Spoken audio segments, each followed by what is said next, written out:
country counts down to Union Budget 2026, the tone is already being set by the economic survey, by the Prime Minister and by the markets. The message is clear. Reforms must accelerate, growth must endure, and people must remain at the centre. This was passed by the Parliament and enacted in August 2024. Presented in the Lok Sabha today, the Economic Survey 2025-26 strikes a confident note. It says India's growth story remains intact, resilient, and largely insulated from global geopolitical eccentricities. Domestic demand, public capex, and a strong services sector continue to anchor the economy. The survey also flags reforms as the single biggest growth multiplier, urging faster execution, regulatory simplification, and private sector confidence building.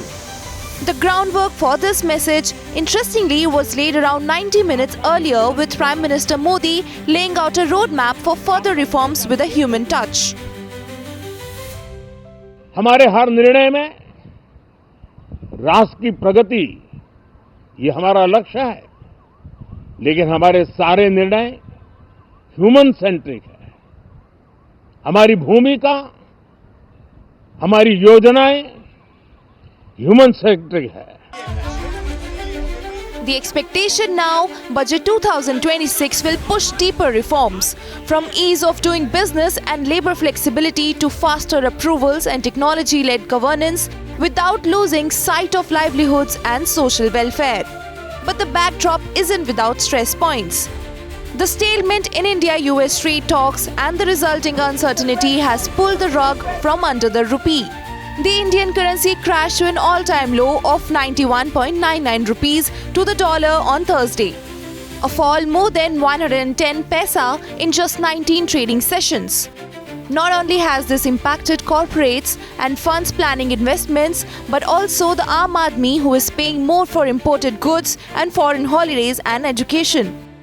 Addressing the issue, Chief Economic Advisor V. Anant Nageswaran has pushed back against global linkage concerns. If you look at the currency, therefore, as a country that depends on imported capital to meet a current account deficit, even though the deficit itself is on the lower side, if capital flows become weaker, naturally the currency reflects that. And that is what we have seen in the last 1 year, with the rupee weakening against the dollar by about 6 to 7%. This is in spite of the stellar economic fundamentals we have. So it has got nothing to do with the macro picture. It is simply accounting. Another pressure point is precious metals. Gold and silver prices have surged sharply since the start of the year, driven by uncertainty, safe haven demand, and domestic buying. Silver especially is up around 70% in just under a month. For households, it means higher savings value along with cautionary advice. Equity markets reflect that caution. The Nifty has slipped 3% since the 1st of January, with investors turning selective, waiting for clarity from the budget. Yet the economic survey remains upbeat. It says India's economy is structurally strong, consumption-led and reform-backed. It also flags a potential India-US trade deal possibly within this year as a major upside trigger. Bureau Report, Business Today TV.